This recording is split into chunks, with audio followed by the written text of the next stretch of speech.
আব্বু আমায় বলো,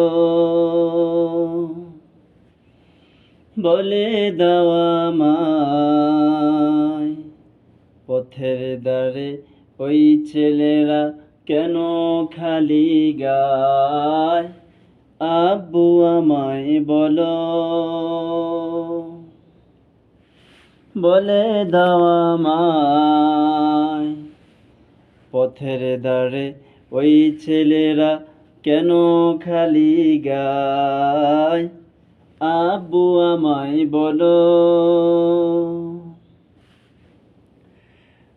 আমায় তুমি যেমন করে আদর করো রোজ, তেমন করে ওই ছেলেদের নেই কি কেউ খোঁজ। ওরাও কি আমার মতন স্কুলেতে যায়। আব্বু আমায় বলো, বলে দাও আমায়, পথের ধারে ওই ছেলেরা কেন খালি গায়। আব্বু আমায় বলো।